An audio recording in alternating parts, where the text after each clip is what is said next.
हमारे चैनल को सब्सक्राइब करें और बेल आइकन दबाएं।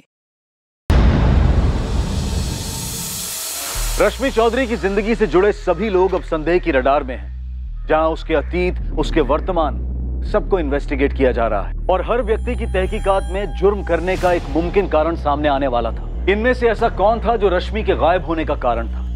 क्या यह मर्डर था, किडनैपिंग थी या फिर कुछ और? विक्रम सहगल, रश्मि मेरी क्लाइंट है। मैं उसके साथ कुछ गलत करवाने के बारे में सोच भी नहीं सकता। तुम्हारी हिम्मत कैसे हुई मुझ पे उंगली उठाने की? आशुतोष, मैंने तुम पर कोई इल्जाम नहीं लगाया है। मैंने पुलिस के पूछने पे उन्हें सिर्फ इतना बताया था कि तुमने रश्मि को जयदेव जी के 20 के अगेंस्ट 25 पर सेटल होने की सलाह दी थी और मैंने उसे 45 दिलवाए। और ये काम मैंने खुद नहीं किया है। मुझे जयदेव जी ने रिक्वेस्ट किया था रश्मि से बात करने के लिए, उसे समझाने के लिए, इसीलिए मैंने उससे बात की थी। अरे जयदेव जी ने 45 कैश तुम्हारे हाथ में दिए ना? तुमने दिया रश्मि को या उसे गायब करके सारा कैश खुद ही रख लिया? वाह, मेरे एक स्टेटमेंट से तुम्हें पुलिस ने इंक्वायरी के लिए क्या बुला लिया? तुम मुझे मुजरिम साबित कर रहे हो। देखो, शुरुआत तुमने की है, ताली एक हाथ से बजती है क्या?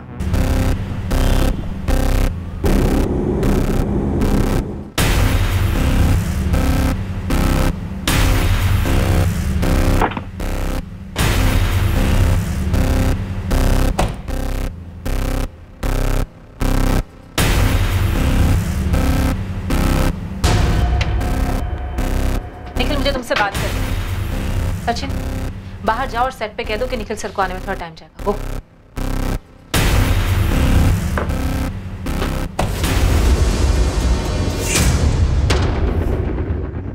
लखनऊ पुलिस से मुझे कॉल आया था। लखनऊ पुलिस ने तुमको फोन क्यों किया? क्या पूछ क्या रहे थे? यही कि तुम्हारा और निखिल आचार्य का क्या रिश्ता है। क्या तुम दोनों शादी करने वाले हो? क्या निखिल रश्मि का जिक्र करता है? तुम्हें पता है कि रश्मि कहाँ गायब हुई है? उनका दिमाग खराब हो गया है क्या? रश्मि के गायब होने से तुम्हारा क्या कनेक्शन? तुम्हारा है। गायत्री, नहीं, मैं जानना चाहती हूँ क्या तुम्हारा हाथ है रश्मि को गायब करने में? तुम ये बोल भी कैसे सकती हो गायत्री? तुम मुझसे प्यार करती हो ना?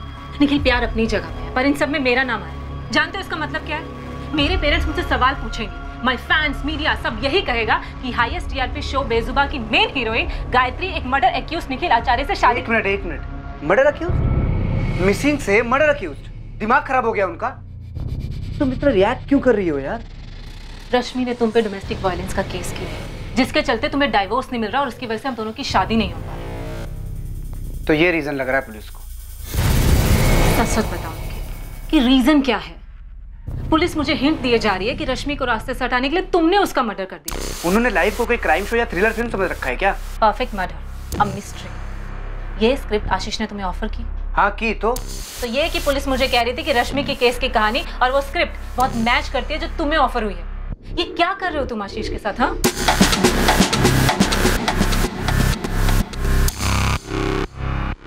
निखिल, पुलिस ने मेरी परफेक्ट मर्डर मिस्ट्री वाली स्क्रिप्ट मेल करने को कहा है।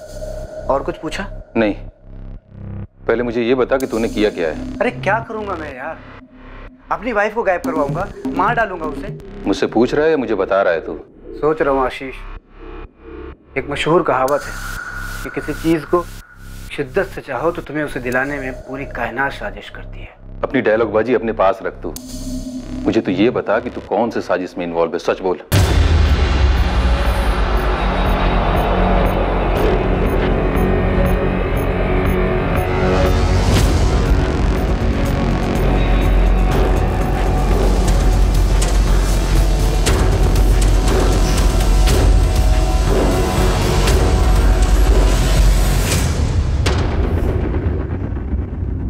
राकेश, तुम्हारे पास कोई पक्का सबूत है जो साबित कर सके कि एक्स कॉर्पोरेटर लक्ष्मण व्यास का हाथ हो सकता है रश्मि चौधरी मिसिंग केस में? सर, कोई पक्का सबूत तो नहीं, पर रश्मि ने अपने बॉस विक्रम को एक ईमेल भेजा था जिसमें उसने लिखा था कि वो किसी बड़े ऑपरेशन पर है। और सर, लक्ष्मण व्यास काफी बड़ा है। हम दोनों को मुसीबत में डाल सके जितना बड़ा है। सर, हम उस पर कोई उंगली तो नहीं उठा रहे। हम सिर्फ इतना जानना चाह रहे हैं कि एनजीओ के उन पेन ड्राइव्स में ऐसा क्या जिन्हें हासिल करने के लिए उसने अपने आदमियों से उनकी चोरी करवाई। एनजीओ के सारे पेन ड्राइव्स सिर्फ रश्मि के तो नहीं थे। तुम एक काम करो, एनजीओ के मालिक विक्रम को गर्मी दो, कुछ निकल आएगा। कोई फायदा नहीं, माजरा रश्मि को लेकर ही। और सर, वो रश्मि की छोटी बहन खुशबू, मीडिया और सोशल मीडिया दोनों जगह यही कह रही है कि रश्मि का गायब होना एक साजिश है। सर, उंगली हम पर भी उठ रही है। ये रश्मि कोई दूध की धुली तो नहीं थी? बिल्कुल सर, लेकिन गायब अब पूरे चांसेस हैं कि मारी गई। हमें लक्ष्मण को ऐसे पूछताछ के लिए लेना है मानो इनफॉर्मल सी बात हो रही हो। एकदम आराम से राकेश, और तुम डायरेक्टली कुछ मत करना, मैं बात करता हूँ लक्ष्मण से। तुम बाकी संदिग्धों पर जोर लगाओ। Yes sir.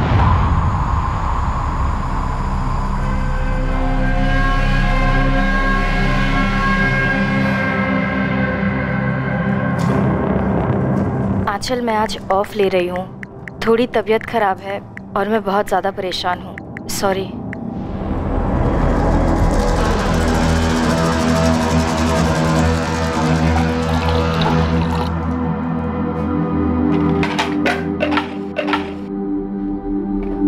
दीदी, एक तो आप अकेले रहते हो, ऊपर से ये पंगे लेती रहती हो। 2 साल पहले तक मुझे तेरी फिक्र रहती, अकेले मुंबई में कैसे होगा, और अब तू। दीदी, मैं मुंबई में एक ट्रैवल एजेंसी में जॉब करती हूँ, सर्विस सेक्टर, और आपका एनजीओ लोगों पे रेड करता है। पता नहीं कितने दुश्मन बन गए होंगे। होता है यार, ये काम ही कुछ ऐसा है, अब क्या कर सकते हैं। मैं आपसे कहना चाहती थी कि ये जो जयदेव है वो सब अपना अपना फायदा देखते हैं खुशबू। लाइफ में बहुत ज्यादा आदर्शवादी बनो ना तो लाइफ आगे बढ़ती नहीं है। कड़वा सच तो ये है कि तुम्हें कोई तुम्हारी ईमानदारी और वैल्यूज के लिए पे नहीं करता है। तुम्हें वही पेमेंट मिलती है जो तुम डिजर्व करते हो, और तुम क्या डिजर्व करते हो सिर्फ तुम डिसाइड करते हो। एक सोशल वर्कर से ऐसी बातें सुनना। गलतफहमी है लोगों को सोशल वर्क के बारे में। ये भी एक करियर है, प्रोफेशन है। हम कोई संत महात्मा नहीं है कि फल फ्रूट खा के जिंदगी बिता देंगे। हमें भी अपनी दाल मखनी चाहिए। तो लो ना, जयदेव अंकल जो ऑफर दे रहे हैं वो ले लो। वो कोई बुरी रकम नहीं है, 20 लाख। बुरी नहीं है से काम नहीं चलता खुशबू, रकम अच्छी होनी चाहिए, और 1 करोड़ बहुत अच्छी रकम। इतने पैसों का क्या करोगी? हम दोनों यूएस और यूरोप घूमाएंगे, फिर इस पैसे को मल्टीप्लाई करेंगे, फिर 1 और करोड़ बनाएंगे, क्वीन साइज लाइफ बिताएंगे यार। आपकी इज्जत की वजह से आपको कुछ हो गया ना तो? कुछ नहीं होगा खुशबू, तू डर मत। ये जयदेव जी भी ना बेकार में इतने लालची बन रहे। पता है उन्हें पूरा 60 करोड़ मिल रहा है और उसमें से 1 करोड़ मांग रही है, उसमें भी इतना झिक झिक कर। वैसे दीदी, झिक झिक तो आप भी कर रही है अपने डिवोर्स वाले केस में। छोड़ दो ना निखिल को, क्यों खींच रही हो? नहीं खुशबू, ये जो लोग कहते हैं ना मूव ऑन करो, आगे बढ़ो, पिछला सब कुछ भुला दो वगैरह वगैरह, ये सारी अच्छी अच्छी बातें तब काम नहीं करती हैं जब आपके साथ भयंकर चीटिंग की गई हो, जो निखिल ने मेरे साथ की। उससे तो मैं सूद समेत वसूली करूंगी। ये अच्छी बातें और कहावतें सिर्फ ग्रीटिंग कार्ड्स, फॉरवर्ड्स और ऑफिस के सॉफ्ट बोर्ड पर जचती हैं, असली जिंदगी में नहीं खुशबू, याद रखो। रश्मि कोई आसानी से मानने वालों में से नहीं है। आसान नहीं है उसके साथ डील करना। अगर मैं 25 की जगह 75 में भी समझौता कराता तब भी वो हाँ नहीं करती। पर वो तो 45 में मान गई। ऐसा आपसे जयदेव जी और विक्रम ने कहा ना, खुद रश्मि ने तो नहीं कहा। तो जयदेव जी और विक्रम झूठ बोल रहे हैं? ये तो आप पता कीजिए सर। मैं सिर्फ इतना बता सकता हूँ कि रश्मि के दोनों केसेस मैं ही हैंडल कर रहा हूँ। एक जयदेव जी के खिलाफ, दूसरा उसके पति के खिलाफ। दोनों केस रगड़ रहे हैं। मैंने समझौते की सलाह दी लेकिन रश्मि मानने को तैयार नहीं है। मेरे लिए तो सही है, मुझे तो दोनों केसेस की फीस मिलती रहेगी। फिर भी मैंने बड़ी ईमानदारी से उससे बात की थी। निखिल वाले केस की हियरिंग अगले महीने की 4 तारीख को है। जयदेव जी वाले केस की हियरिंग जल्द से जल्द करवाने की कोशिश कर रहा हूँ। लेकिन रश्मि, जयदेव जी 25 के आगे मानेंगे नहीं। आप मेरी तरफ हो या जयदेव जी की? खुद के वकील पर भरोसा नहीं है तुम्हें? तो फिर बार बार मुझे जयदेव जी के बेकार से ऑफर को कबूल करने के लिए क्यों कह रहे हैं? वैसे ही निखिल के खिलाफ केस वापस लेने के लिए कह रहे हैं, क्यों? इसमें आपका क्या फायदा है? मेरा फायदा? रश्मि, अगर दोनों केसेस सेटल हो जाते हैं तो मेरे हाथ से 2 केसेस जाएंगे भी तो सही। मतलब 2 केसेस की फीस जो तुम मुझे बराबर देती आई हो। वैसे वो जयदेव जी कितना दे रहे हैं आपको मुझे 25 में मनवाने के लिए? मैं सिर्फ तुमसे फीस ले रहा हूँ रश्मि। क्या क्या सोचती रहती हो तुम? इतना भी याद रखो कि तुम्हारे जैसे सैकड़ों केसेस में आज तक कोर्ट ने क्या फैसला सुनाया है पता है? कोर्ट जयदेव जी से कहेगा कि रश्मि के लिए दूसरा किराए का मकान ढूंढो, 1 साल, 2 साल, 3 साल का किराया दे दो, और तुम्हें अब भी मकान खाली करने के लिए कहेगा। मैं 1 करोड़ के नीचे कुछ भी नहीं लेने वाली। अरे ऐसी जिद से कोई बात सेटल होगी ही नहीं। और निखिल वाले केस में भी वही रवैया है तुम्हारा। निखिल कितना दे रहा है आपको? देखो, तुम मुझ पे इल्जाम लगा रही, फिर भी याद रखो मैं तुम्हारा वकील हूं। मैं तुम्हें कभी कोई गलत एडवाइस नहीं दूंगा। तो फिर बार बार मुझे किसी भी चीज पे समझौता करने के लिए मत कहो। जयदेव जी से 1 करोड़ रुपए निकलवाओ और उस निखिल को जेल भिजवाओ। इसके बाद जब जयदेव जी और विक्रम ने कहा कि वो 45 में मान गई है तो मैं यकीन नहीं कर पाया सर। मतलब कैसे करता? तो तुमने पुलिस कंप्लेंट क्यों नहीं की? जब रश्मि से बात नहीं हुई, सिर्फ उसने एक ईमेल भेजा कि जयदेव भल्ला के खिलाफ केस वापस ले लो। सर किस बात की कंप्लेंट करता? वो मेरी क्लाइंट है, उसकी मर्जी, उसकी बात तो मुझे माननी पड़ती। और बात तो तुम्हारी हुई नहीं, ना वो तुमसे मिली ना फोन किया, सिर्फ एक ईमेल भेजा। सर सच कहूं तो उस वक्त मुझे लगा ही नहीं था कि कुछ गड़बड़ हो सकती है। मुझे लगा कि विक्रम ने मना लिया होगा रश्मि को। वो तो बाद में जब उसकी बहन ने शिकायत की तब जाके पता चला कि रश्मि ने अपनी बहन को ही 45 लाख की डील के बारे में नहीं बताया और ना ही उस खुफिया मिशन के बारे में। तो मुझे लगा कि कुछ गड़बड़ है। क्या उसका मर्डर हुआ? वकील मैं हूं सर, ये सवाल तो मुझे आपसे पूछना चाहिए। हम भी जज नहीं, जब तक सबूत सामने नहीं होगा हम कैसे कुछ कह सकते हैं। तो मैं उम्मीद करता हूं कि आप जल्दी से कुछ कह पाए, लेकिन इतना बता दूं कि आप अपनी संदिग्ध की लिस्ट से मुझे निकाल दीजिए। अगर आपको ऐसा लग रहा है कि मैं लालची हो गया और मैंने पैसों के चक्कर में अपने क्लाइंट को कुछ कर दिया है तो आपको गलत लग रहा है। मुझे इस पूरे समझौते का 10% मिलने वाला था और मैं उतने पैसे से खुश था। ये तो तुम कह रहे हो, अब वाकई में खुश थे या नहीं थे ये बताने के लिए इस वक्त रश्मि तो यहाँ नहीं। तो आप ढूंढिए रश्मि को।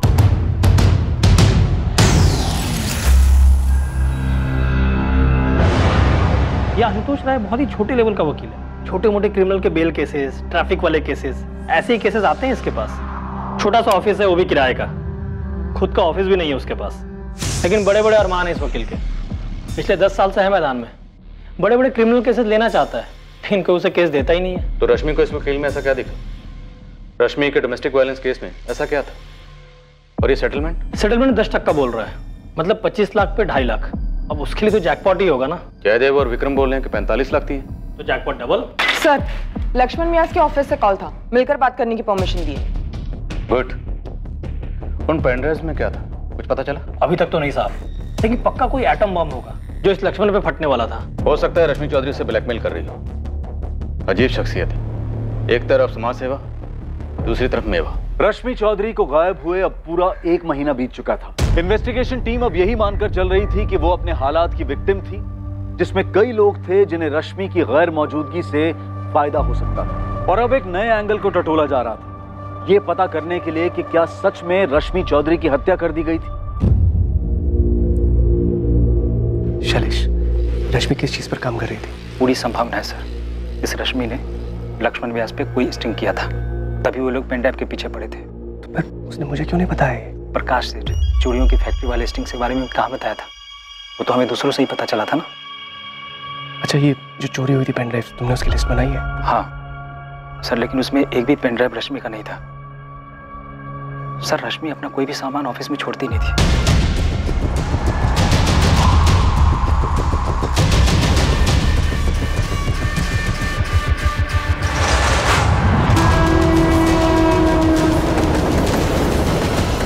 सर, मैंने पूरी स्क्रिप्ट पढ़ी है, the perfect murder, a mystery. क्या स्क्रिप्ट में? एक पति पूरी बारीकी से प्लान करके अपनी पत्नी को मार डालता है और दुनिया को ऐसे लगता है कि वो खुद से गायब हुई है। ये तो बिल्कुल रश्मि चौधरी के केस जैसा। सर, कुछ ज्यादा ही सिमिलर है, इसलिए मैंने स्क्रिप्ट के राइटर डायरेक्टर आशीष दास, निखिल आचार्य और उसकी गर्लफ्रेंड गायत्री, तीनों को पुलिस स्टेशन बुलाया है। सर, अगर रश्मि मारी गई है, कारण या तो ये पैसे हैं, वो 45 लाख रुपए, या तो ये टूटी शादी जो पूरी तरीके से टूटी नहीं है। पेन ड्राइव चुराने वाले ने सोचा था कि पेन ड्राइव रश्मि की है। ऐसा भी क्या ढूंढा जा रहा था उन्हें? क्या इसकी सच्चाई आसानी से सामने आती?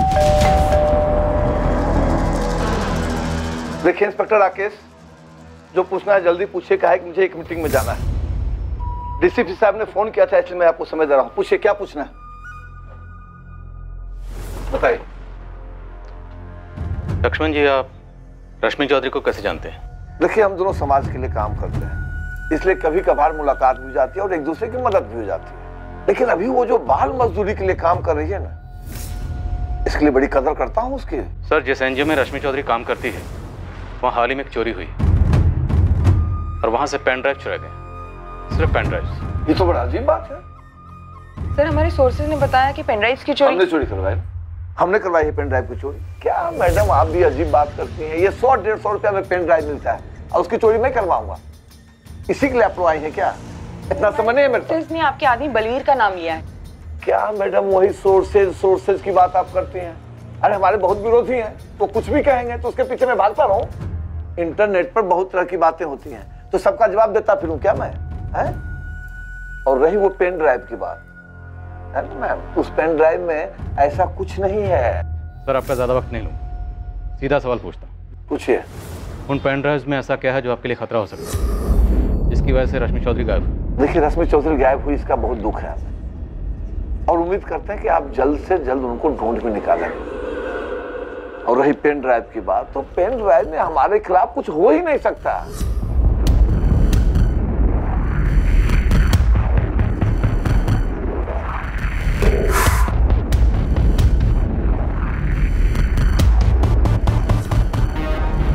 ऑफिस से इतना ही मिला था। लेकिन ये सबसे बेकार है, इसमें तो कुछ है ही नहीं। भाई जी शायद ये भी तो हो सकता है कि रश्मि के पास कुछ था ही नहीं, वो तुक्का लगा रही थी। वो तुक्का नहीं भिड़ा रही। तो अब कहाँ ढूंढे? ऐसी कौन सी जगह बाकी रह गई है? ऐसा भी तो सकता है वो पेन ड्राइव अपने साथ ले गई हो। तो अपने साथ ले गई होगी, हमें किस बात का डर है? और भाई जी आप खामखा टेंशन ले रहे हैं, कुछ नहीं होगा। अब हमें कुछ करने की जरूरत ही नहीं होगी। चलिए, मुझे और कुछ नहीं कहना। मैं उम्मीद करता हूं कि आप जल्द से जल्द रश्मि चौधरी को ढूंढ निकालें। क्या है कि रोज न्यूज़पेपर के हेडलाइन में छपा रहता है कि रश्मि चौधरी कहाँ गायब हो गई, क्या हो गया उसे। और मैं समझता हूँ इसका बहुत ज्यादा दबाव होगा आप पे, समझता हूँ मैं। खैर जाइए, ढूंढिए उसको। हाँ, नमस्कार।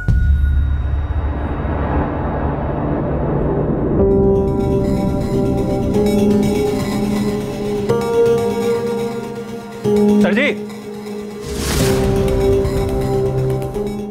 भाई जी आपसे कुछ बात करना चाहते हैं, अकेले में। एक रिक्वेस्ट है आपसे। जो बात मैं आपको बताने जा रहा हूं, ये बात किसी को कानो कान पता नहीं चलनी चाहिए। और किसी को पता चल भी जाती है तो मुझे ये पता चल जाएगा इसका सोर्स क्या है। नहीं ऑफिसर, अब बताइए रश्मि चौधरी से आपका क्या कनेक्शन है? आपके साथ महिला ऑफिसर थी, उसमें मैं आपको ये बात नहीं बता पाया। कभी कभी इस फार्म हाउस में हम औरतें बुलाया करते हैं और आप समझदार हैं, क्यों बुलाते हैं।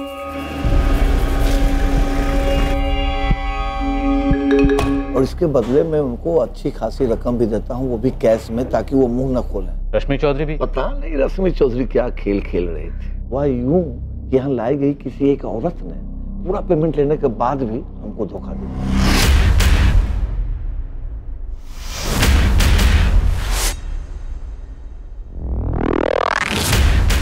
फिर मुझे उस रश्मि चौधरी का फोन आता है। रश्मि, तुम मुझे ब्लैकमेल कर रही हो? Lakshman ji, video quality, lighting, sound top quality का है। कोई भी बोलेगा कि आप ही हो, और जो आप कर रहे हो, आप क्या बोलो? कौन थी वो? नाम बताओ उसका। आपको सच में लगता है मैं नाम बताऊंगी? देखो रश्मि, सीधे सीधे बताओ क्या चाहती हो तुम? बड़ी हैरत होती है मुझे लक्ष्मण जी। आप मीडिया में औरतों की सेफ्टी, मर्यादा वगैरह वगैरह को लेकर कितने स्टेटमेंट्स देते रहते हैं। वैसे तुम भी तो अपने आप को सोशल वर्कर कहते हो, और हरकतें देखो एक मामूली ब्लैकमेलर की। और आपकी हरकतें तो अवार्ड विनिंग है ना सर जी। सुनो, एक दूसरे को ताने मारने से बेहतर है कि सीधे सीधे बताओ कितना पैसा चाहिए तुम। कितना दे सकते हो लक्ष्मण जी? भाई जी ये जरूर सुनीता की हरकत हो। जो कोई भी था एक जड़िया था बलबीर। तू ही बता कि कोई ऐसी हिम्मत कर सकता है क्या? हो सकता है रश्मि ने किसी को पहले से ही पट्टी पढ़ा रखी हो। 15 लाख फिक्स हुआ था। पैसे दिए आपने? डील होने के पहले ही वो गायब हो गए। तभी तो हमने पेन ड्राइव हासिल किए थे ताकि वो किसी और के हाथ में ना लग जाए। हालांकि उस पेन ड्राइव में कुछ था नहीं। वो पेन ड्राइव मैं आपको लौटा दूंगा। जी सर। मुझे लगता है रश्मि चौधरी मारी गई है। क्या है कि जिस तरह से उसको लगता था कि मुझे ब्लैकमेल करके वो कोई जैकपॉट हासिल करेगी, उसी तरह से उसको मारने वाले का भी कोई जैकपॉट दांव पे लगा होगा। लेकिन वो आदमी मैं नहीं।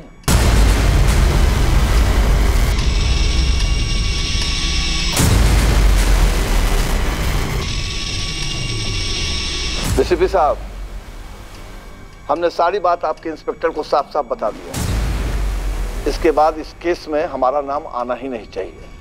सर इतना सब कुछ साफ साफ बोल रहा है, मतलब सच ही बोल रहा होगा? हर संदिग्ध यही कहता है कि वो सच बोल रहा है।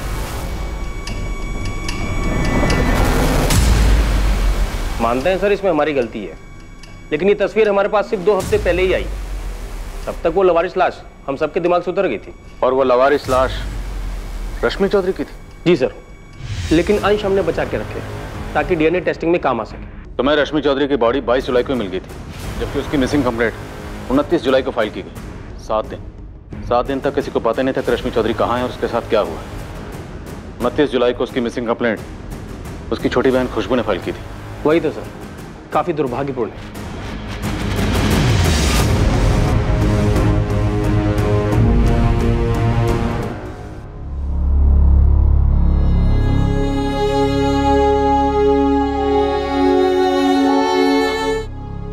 हमें ऐसे ही लग रहा है कि रश्मि का मर्डर यहाँ किया गया और बाद में उसकी बॉडी को पटना के जंगल में फेंका गया और वो मकान मालिक जयदेव को चिट्ठी और आशुतोष और विक्रम को ईमेल्स सब फर्जी थे।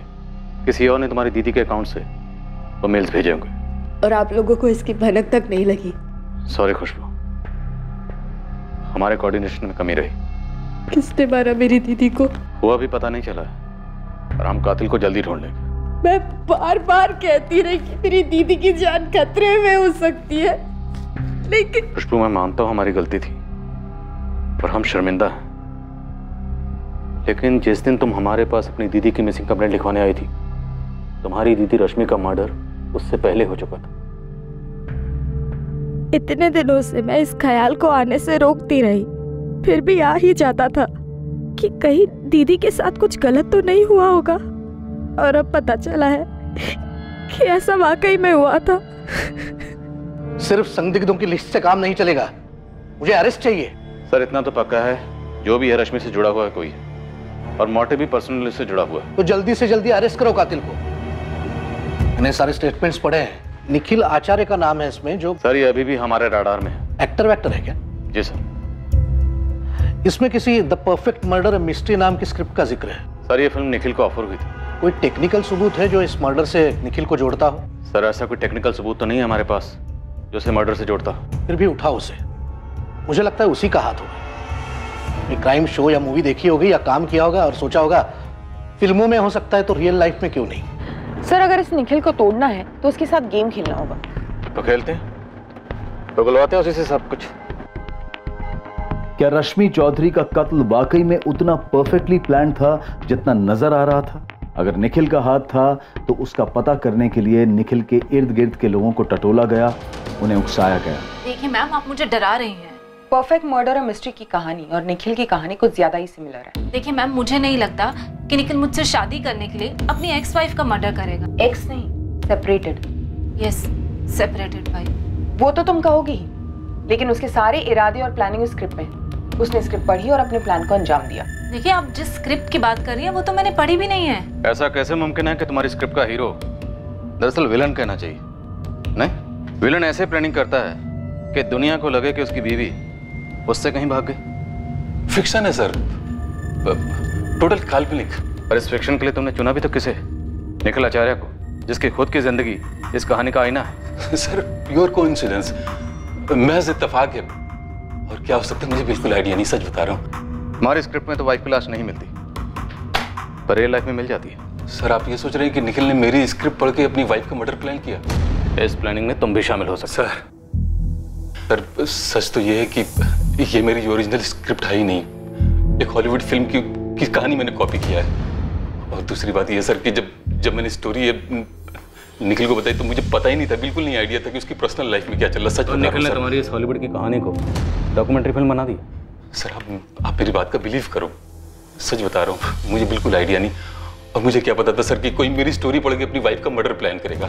अब तो गायत्री को भी तुम बेशक है। डायरेक्टर आशीष को भी लगता है कि तुमने इसकी स्क्रिप्ट चुराई ताकि तुम सच में अपनी वाइफ का मर्डर कर सको।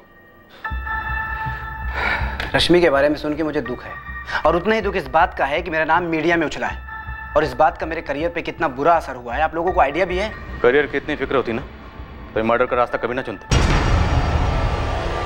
ये तुम्हारे अकेले का काम नहीं है, अपने साथियों के नाम बताओ।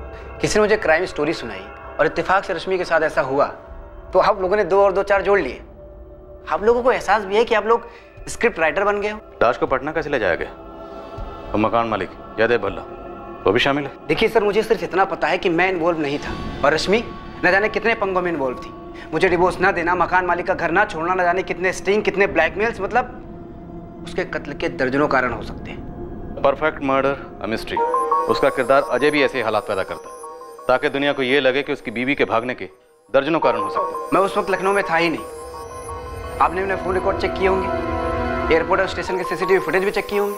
किरदार अजय की तरह तुम्हारी प्लानिंग भी काबिल तारीफ है। लैंडलाइन एसटीडी यूज की किराए के हथियारों से बात करने के लिए। लखनऊ आने की जरूरत ही नहीं पड़ी, मुंबई में बैठे बैठे सारी प्लानिंग हो गई और यहाँ काम हो गया। अब चुपचाप अपने साथियों के नाम बताओ। अरे कोई साथीदार नहीं है मेरा, मैं अकेला हूँ और अकेला गया था मुंबई। 4 साल घिस घिस कर मैं इस मुकाम तक पहुंचा हूँ। इससे प्यार हुआ है, लाइफ में सब कुछ सही चल रहा है। बस रश्मि रास्ते का काटा थी। हाँ थी, लेकिन वो मेरी वाइफ भी थी। उससे कभी प्यार भी किया था मैंने, अच्छी यादें जुड़ी हुई थी। डोमेस्टिक वायलेंस का झूठा केस करके मेरा जीना हराम कर रखी थी, लेकिन इसका ये मतलब नहीं कि मैं उसका कत्ल करवा दूंगा या कर दूंगा। रश्मि अब रही नहीं, पर आप लोगों को यकीन नहीं होगा, मुझे दुख है इस बात का कि उसका कत्ल हो गया। निखिल, याद रखना, परफेक्ट क्राइम और परफेक्ट मर्डर एक मिथ्या है। हर जुर्म मुजरिम पर पलट के वार करने आता है।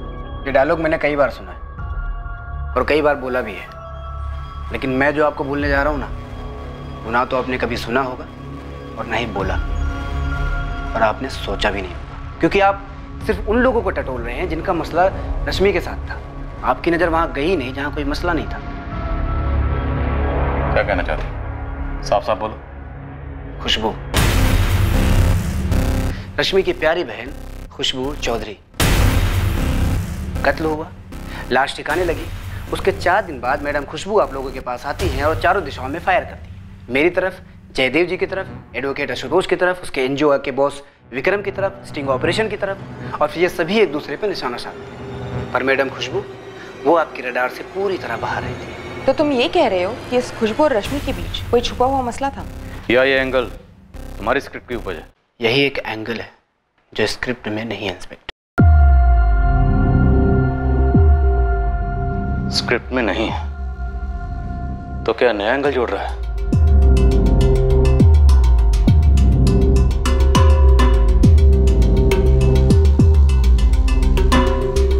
अब खुशबू को भी पुलिस स्कैनर से बख्शा नहीं गया। क्या खुशबू और रश्मि के बीच वाकई कोई मसला था जो उन दोनों के अलावा और कोई नहीं जानता था? खुशबू ने जब अपनी बहन की खोज शुरू की थी, पुलिस ने उस समय के उसके पदचिन्ह नापना शुरू कर दिए। अब पुलिस खोज रही थी वो मिसिंग कड़ी जो शायद खुशबू को इस जुर्म से जोड़ने वाली थी। ये नई खोज पुलिस को दोबारा से एनजीओ के मालिक विक्रम सहगल से रश्मि के वकील आशुतोष राय तक ले गई, और घूम फिरकर पुलिस फिर से मकान मालिक जयदेव भल्ला तक पहुंची। शक की सुई घूमती जा रही थी, रुकने का नाम नहीं ले रही थी, और कातिल का नाम सामने नहीं आ रहा था। इतने सारे संदिग्ध, कुछ बड़े जाहिर से मकसद, लेकिन फिर भी इस मर्डर केस के मुजरिम की कोई खबर नहीं। क्या यह वाकई में एक परफेक्ट मर्डर था? इस जुर्म को अंजाम देने वाला दिमाग इस जुर्म को सुलझाने वाले दिमागों को मात दे गया था, और यह केस अनसुलझा रह गया। उन कई केसेस की तरह जहां काफी बारीकी की तहकीकात और पूछताछ के बावजूद मुजरिम हाथ नहीं लगता, लेकिन कोई जुर्म ऐसा नहीं है जो परफेक्ट मर्डर होता है।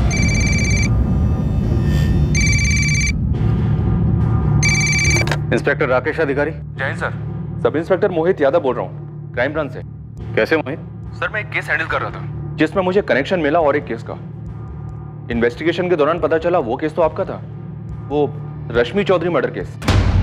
क्या बात, पूरे 1 साल बाद हम फिर से केस फाइल खोलेंगे। लीड क्या है? दरअसल मैंने 2 हिस्ट्री शीटर्स को उठाया था सर, उनकी तोड़ाई करने ही वाला था, तब मुंह खोला उन लोगों ने। साहब हम लोग उस कांड में शामिल नहीं थे, आप हमें गलत केस में उठा लाए हो सर। अब उठा लाया हूं तो यहां से आराम से हाथ हिलाते हुए तो जाने नहीं दूंगा तुम दोनों को। बताओ ऐसा कौन सा कांड किया तुम दोनों ने जो अभी तक हमारी रडार में नहीं आया? हम सच बोल रहे हैं, हमने कोई कांड नहीं किया था। हम लोग तो खुद का कुछ कानूनी शुरू करने के चक्कर में। राजू, मयंक, तुम दोनों सच बोलोगे तो रात को सोने को मिलेगा, सुबह उठोगे दुनिया बुरी नहीं लगेगी, और अगर झूठ बोलोगे तो तुम दोनों अच्छी तरह से जानते हो कि यहाँ पे क्या होगा। सर वो 1 साल पहले एक काम मिला था। मर्डर? अरे नहीं साहब, एक मकान से सामान खाली करवाना था। तो मतलब ये कानूनी काम शुरू करने वाले थे तुम दोनों, मूवर्स और पैकर्स? हाँ नहीं साहब, सच में हम लोगों ने काम किया था, उसके तगड़े पैसे भी मिले थे हम लोगों को। कहाँ किया था? गिरधर नगर में साहब, मकान नंबर 12। मकान किसका था, डिटेल दो। हमें पता नहीं है साहब, हमें तो पैसे मिले और हमने काम कर दिया।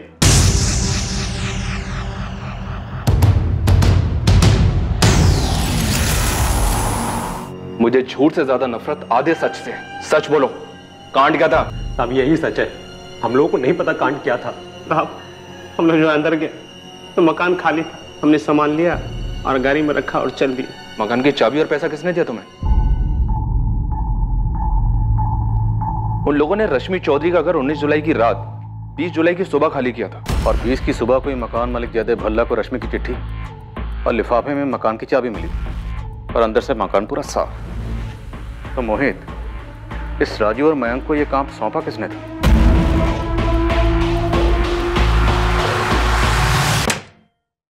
Good afternoon Ashutosh. Good afternoon, बैठिए। आखिरकार आपने अपना ऑफिस ले लिया, कोई बढ़िया वाला। हाँ, काम काफी बढ़ गया पिछले 1 साल में, काफी नए क्लाइंट्स मिले। हाँ, क्लाइंट्स काफी तरक्की लाते हैं। सोने के अंडे देने वाली मुर्गियां होते हैं क्लाइंट्स, जैसे कि रश्मि चौधरी क्लाइंट थी आप, याद है? बात क्या इंस्पेक्टर? बात 45 लाख के वकील साहब, वही 45 लाख जो जयदेव भल्ला ने वाकई विक्रम को दी, और विक्रम ने तुम्हारी क्लाइंट रश्मि को दी, और रश्मि के कातिल ने रश्मि का कत्ल किया और 45 लाख खुद रख ली। ऐसे कैसे? मतलब कौन है? राजू और मैं क्रिमिनल्स हैं। किसी जमाने में तुमने उनकी जमानत करवाई थी, तुम्हें तो याद भी नहीं होगा। हाँ याद है मुझे। क्या हुआ उन्हें? पकड़े गए, सब बोल दिया। मैडम ऐसे कैसे अचानक टिकट कटाकर लखनऊ आ जाओ? आखिर हुआ क्या है? तुम्हारे बहन के कातिलों का खुलासा होने वाला है। इससे पहले कि पुलिस आशुतोष राय को उठाने पहुंचती, उन्होंने उस कनेक्शन और उस चाबी को उठा लिया था जो आशुतोष को केस के साथ साफ साफ जोड़ रही थी। लेकिन क्या आशुतोष ने ही मर्डर किया था, या माजरा कुछ और ही था जो इस केस की अनसुलझी कड़ी थी? इंस्पेक्टर साहब, सर कुछ तो बोलेगी भी आप? बोला तो आपका जयदेव जी, लिफाफे के अंदर जो चाबी थी, चिट्ठी थी, उनके बारे में। बैठिए आराम से, नाश्ता पानी करिए, तब तक हम बाकी कड़ियां लेकर आ रहे हैं। आप कहानी पूरी करें।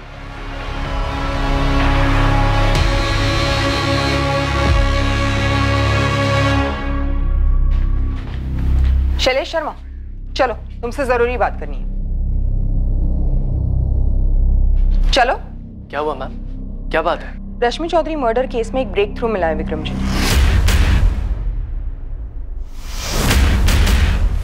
चाबी किसने दी थी? बोलो।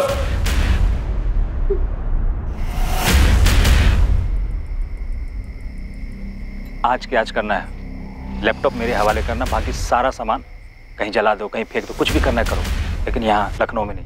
शैलेश, 2 महीने पहले तुमने 8 लाख में फ्लैट लिया, 5 लाख का लोन था, लेकिन फ्लैट की मार्केट वैल्यू है 15 लाख, बाकी के 7 लाख शायद ब्लैक दिए होंगे। शैलेश, मयंक और राजू ने तेरे तक की कहानी बता दी, अब तुझे आगे की कहानी बतानी। तू शुरू हो जा वरना हम शुरू हो जाएंगे। मुझे 10 लाख मिले थे और राजू और मयंक को 50-50 हजार मिले थे। तुझे 10 लाख, उनको 50-50 हजार, 11 लाख, बाकी की 34 लाख।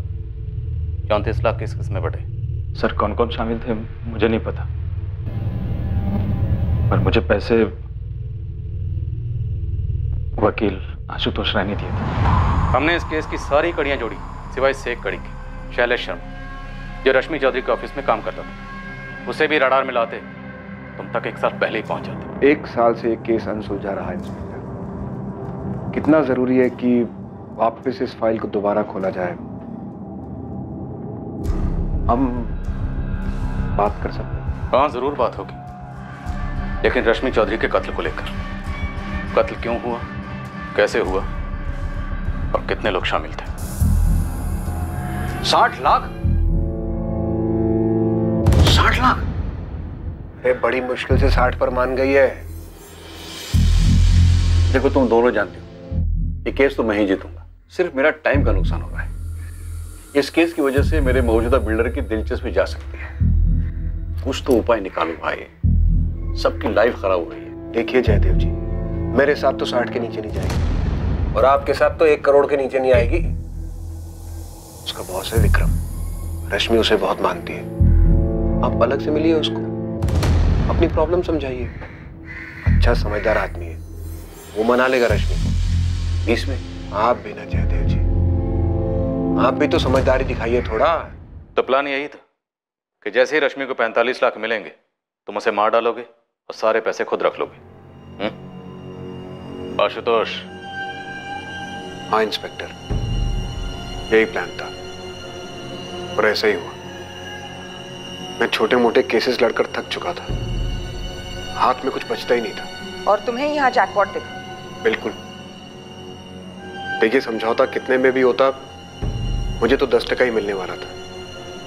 वो भी रश्मि देती या नहीं, इस बात की कोई गारंटी नहीं थी। तुमने विक्रम के थ्रू डील करवाने की सलाह दी जयदेव भल्ला को, क्यों?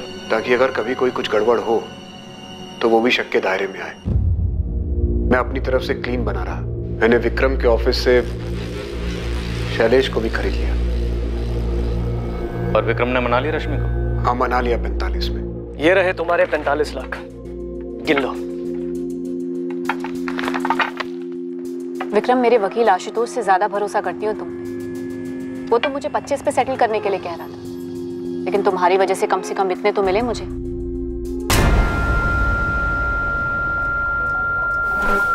आशुतोष जी, रश्मि को विक्रम जी ने पूरे 45 लाख कैश पकड़ा दिए। और मकान खाली कब कर रही है? कह तो रही थी कि जल्दी करेगी, लेकिन मुझे नहीं लगता कि दूसरा घर मिलने के पहले ये घर खाली करेगी। गुड।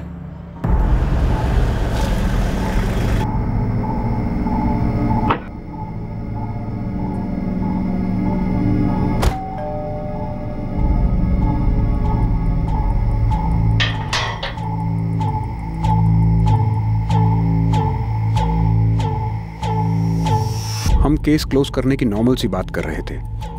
पहले रश्मि को थोड़ा शक सा हुआ कि मैं शैलेश को साथ क्यों ले आया था। मैंने बात टाल दी और मौके का इंतजार किया। उसे तो खैर भनक तक नहीं थी कि क्या होने जा रहा है। मैं लाश को पटना ले गया और पीछे से शैलेश ने मकान साफ करवाया। शैलेश ने रश्मि के लैपटॉप से उसी के ईमेल एड्रेस से वो 2 ईमेल्स भेजे, एक मुझे, एक विक्रम को।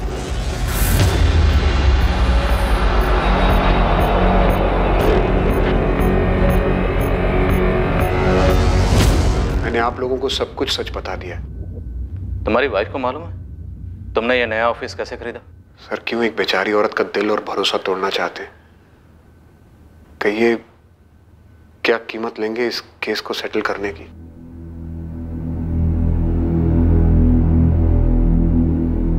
काफी शातिर तरीके से प्लानिंग की थी आशुतोष ने। जब जयदेव अंकल ने कहा था कि लिफाफा छोड़ा एक चिट्ठी और चाबी के साथ, मैंने तब के तब कहा था दीदी के साथ कुछ गलत हुआ होगा। और इन लोगों ने मेरा इस्तेमाल किया, मेरा अपना एम्प्लॉय शैलेश। हाँ, ताकि शक तुम पर जाए। डील तुमने करवाई थी। सर, मुझे लगता है ये जयदेव अंकल शायद पहले से सब कुछ जानते थे। खुशबू, हम तहकीकात कर रहे हैं, लेकिन अभी तक कोई भी ऐसा एविडेंस सामने नहीं आया। अब अगर आशुतोष कोई गेम खेलता है, जयदेव भल्ला का नाम लेता भी है, तब भी सबूत की जरूरत तो पड़ेगी। विक्रम जी, मुझे नहीं लगता कि दीदी ऐसी थी। ये ऐसे पैसों के पीछे ये गलत है, ये झूठ है ताकि दीदी को विलेन दिखा सके, ये पूरा केस उलझाने के लिए। ये तो मैं भी नहीं मान सकता कि रश्मि स्टिंग ऑपरेशन लोगों को ब्लैकमेल करने के लिए किया करती थी। चाहे वो प्रकाश सेठ की चूड़ियों की फैक्ट्री हो या उस लक्ष्मण कॉर्पोरेटर वाला स्टिंग। अगर उसके हाथ में कुछ भी ठोस लगता ना तो सबसे पहले मुझे बताती। पता है, मुझे हमेशा से ये डर था कि एक ना एक दिन दीदी के साथ कुछ बुरा हो सकता है। और एक्सक्यूज मी। हाँ निखिल। खुशबू, मुझे पता चल गया कि रश्मि का असली गुनहगार कौन है। अब तो पूरी दुनिया को पता चल गया है। लेकिन जब उससे बात नहीं हो पा रही थी तो सबसे पहले तुमने मुझे फोन किया था, तो अब क्यों नहीं? Just shut up Nikhil. तुम तो चाहते थे मेरी दीदी को रास्ते से हटाना, किसी और ने हटा दिया।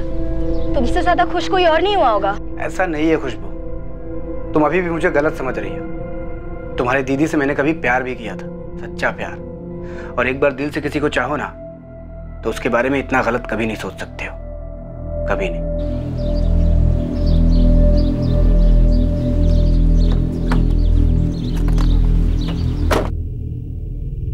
आशुतोष राय और शैलेश शर्मा पर रश्मि चौधरी के मर्डर का चार्ज लगा है और साथ ही सबूत मिटाने का चार्ज भी लगाया गया है। इस बात की तहकीकात चल रही है कि क्या जयदेव भल्ला रश्मि के कत्ल के बारे में जानता था और उसने ये बात पुलिस से छुपाई थी। पैसा लोगों से कुछ भी करवा सकता है, जो कल्पना के बाहर हो, सोच के बाहर हो, वो भी करवा सकता है। और ये बात शायद सच है, लेकिन ये भी सच है कि जुर्म के जरिए हासिल किया गया धन आखिरकार मुजरिम के सुख चैन को खरीद लेता है। जुर्म की प्लानिंग के वक्त, उसे अंजाम देने के बाद, पैसा हाथ लगने के बाद मुजरिम को यह महसूस होता होगा कि उसके जीवन में एक जैकपॉट लग रहा है या लग गया है। लेकिन गलत तरीके से लगा जैकपॉट कभी ना कभी कानून को मुजरिम के दरवाजे तक पहुंचा ही देता है। ये कोई पहला केस नहीं है जहां मर्डर इन्वेस्टिगेशन काफी वक्त तक अनसुलझी रही, जिसका ब्रेक थ्रू पूरे 1 साल बाद मिला और मुजरिम रोशनी में लाए गए। कुछ केसेस में तो और भी समय लगता है, कभी 10 साल तो कभी 20 साल तो कभी उससे भी ज्यादा समय, लेकिन केस हल तो होता ही है। ऐसा क्यों होता है? कर्मा की थ्योरी, नियति का लिखा, या फिर महज एक इत्तेफाक कि मुजरिम पकड़ा ही जाता है। अब मैं अनूप सोनी आपसे विदा लेता हूं, फिर मुलाकात होगी एक और नए केस के साथ। और याद रखें, क्राइम और आपके बीच में सिर्फ इतना फर्क है कि आप कितने सतर्क हैं। सतर्क रहें, सुरक्षित रहें। जय Hind. For more updates, subscribe to our channel, click the show links and enjoy watching the videos.